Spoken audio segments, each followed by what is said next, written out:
Hello बच्चों। बच्चों, इसके पिछले वीडियो में मैंने आपको रदरफोर्ड का अल्फा कणों का प्रकीर्णन प्रयोग पढ़ाया था, जिसमें आपने देखा था कि रदरफोर्ड ने सोने की पतली पन्नी पर अल्फा कणों की बौछार कराई थी और उस प्रयोग में फिर उन्होंने क्या निष्कर्ष निकाला था कि परमाणु के मध्य में कोई धनावेशित भाग है जिसे रदरफोर्ड ने नाभिक नाम दिया था और परमाणु के चारों ओर खोखला भाग था। ठीक है, इस तरह की कुछ जानकारियां आपको मैंने पिछले वीडियो में दी थी।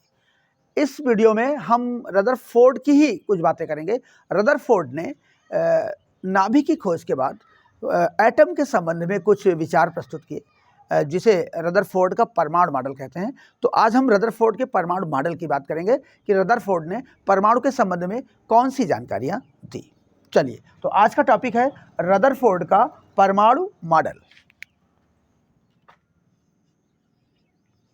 रदरफोर्ड का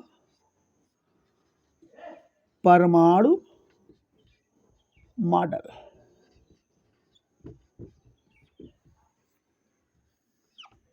एटॉमिक मॉडल ऑफ रदरफोर्ड्स या Rutherford's atomic model. Rutherford's atomic model. चलिए बच्चों, रदरफोर्ड ने सन 1911 ईस्वी में अल्फा कणों के प्रकीर्णन प्रयोग के बाद रदरफोर्ड ने सन 1911 ईस्वी में अल्फा कणों के प्रकीर्णन प्रयोग के बाद परमाणु संबंधी कुछ विचार प्रस्तुत किए, जिसे रदरफोर्ड का परमाणु मॉडल कहते हैं। इस मॉडल के अनुसार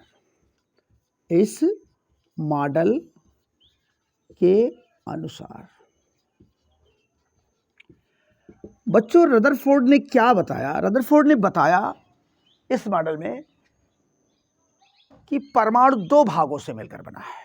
परमाणु दो भागों से मिलकर बना है। परमाणु दो भागों से मिलकर बना है। कौन कौन से दो भाग बताए? एक तो बताया कि मध्य का धनावेशित भाग, जिसे नाभिक कहते हैं। मध्य का धनावेशित नाभिक, मध्य का धनावेशित भाग जिसे नाभिक कहते हैं। दूसरा क्या बताया? नाभिक के बाहर का ऋणावेशित भाग, जिसमें इलेक्ट्रॉन पाए जाते हैं। नाभिक के बाहर का ऋणावेशित भाग, जिसमें इलेक्ट्रॉन पाए जाते हैं। बात समझ में आई बच्चों? रदरफोर्ड ने क्या बताया कि परमाणु दो भागों से मिलकर बना है। नंबर एक बताया कि मध्य का धनावेशित भाग, जिसे नाभिक कहते हैं, और नाभिक के बाहर का ऋणावेशित भाग, जिसमें इलेक्ट्रॉन पाए जाते हैं। फिर आगे क्या बताया? दूसरे पॉइंट में इन्होंने बताया कि नाभिक की त्रिज्या कितनी होती है और परमाणु की त्रिज्या कितनी होती है। तो रदरफोर्ड ने नाभिक की त्रिज्या बताया बच्चों। नाभिक की त्रिज्या 10⁻⁻12 से 10⁻⁻13 सेंटीमीटर की रेंज में बताया कि इसी के बीच में, इसी रेंज में होती है। सेंटीमीटर की रेंज में होती है। ठीक है, सेंटीमीटर की रेंज में होती है। ठीक, ये दूसरी बात बताया। दूसरा, परमाणु त्रिज्या भी बताई इन्होंने। परमाणु की त्रिज्या के विषय में बताया। परमाणु की त्रिज्या बताया 10⁻⁻8 सेंटीमीटर की रेंज में होती है। तो ये दो बातें अभी इन्होंने बताई। परमाणु दो भागों से मिलकर बना है। मध्य का धनावेशित भाग, जिसे नाभिक कहते हैं, नाभिक के बाहर का ऋणावेशित भाग, जिसमें इलेक्ट्रॉन पाए जाते हैं। और दूसरे पॉइंट में क्या बताया कि नाभिक की त्रिज्या 10⁻12 सेंटीमीटर से 10⁻13 सेंटीमीटर की रेंज में होती है, जबकि परमाणु की त्रिज्या 10⁻8 सेंटीमीटर की रेंज होती है। तीसरे पॉइंट में इन्होंने क्या कहा कि नाभिक के बाहर इलेक्ट्रॉन वृत्तीय कक्षाओं में, नाभिक के बाहर इलेक्ट्रॉन वृत्तीय कक्षाओं में चक्कर लगाते रहते हैं। क्या बताया कि नाभिक के बाहर इलेक्ट्रॉन वृत्तीय कक्षाओं में, सर्कुलर पथ पर, वृत्तीय कक्षाओं में चक्कर लगाते रहते हैं, चक्कर लगाते रहते हैं। चौथे पॉइंट में इन्होंने बताया कि परमाणु के नाभिक में उपस्थित धनावेशित कणों की संख्या परमाणु नाभिक के बाहर उपस्थित ऋणावेशित कणों के बराबर होती है।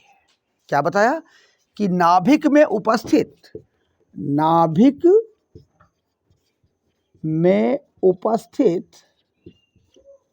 धनावेशित कणों, कौन से कणों?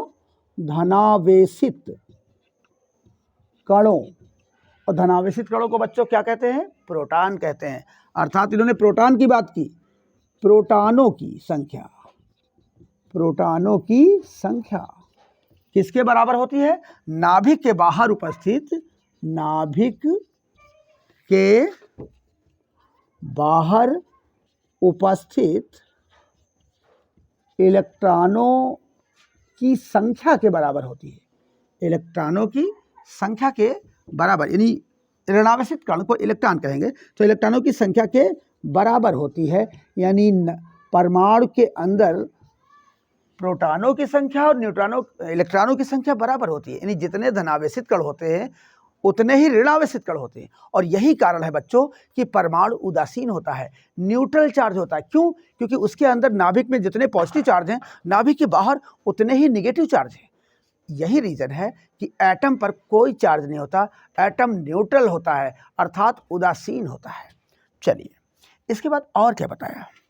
लास्ट पॉइंट इन्होंने बताया कि नाभिक के बाहर इलेक्ट्रॉन चक्कर लगाते हैं, तो चक्कर लगाने से एक बल उत्पन्न होता है जिसका नाम है अपकेंद्र बल।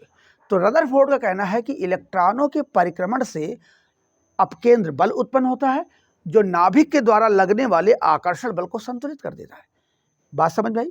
देखिए, नाभिक पॉजिटिव चार्ज है, इलेक्ट्रॉन निगेटिव है, तो इलेक्ट्रॉन जब नाभिक के चारों ओर रोटेट होंगे, चक्कर लगाएंगे, तो पॉजिटिव चार्ज निगेटिव को अपनी ओर खींचेगा। तो इनका कहना है कि जो इलेक्ट्रॉनों के परिक्रमण से, यानी नाभिक के चारों ओर परिक्रमा करने से एक बल उत्पन्न होता है जिसे अपकेंद्र बल कहते हैं, और यह बल नाभिक के द्वारा लगने वाले आकर्षण बल को संतुलित कर देता है। यानी इलेक्ट्रॉनों के परिक्रमण से उत्पन्न अपकेंद्र बल, कौन सा बल?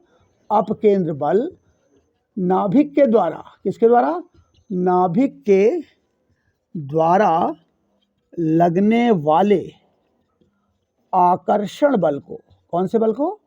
आकर्षण बल को संतुलित कर देता है, संतुलित कर देता है।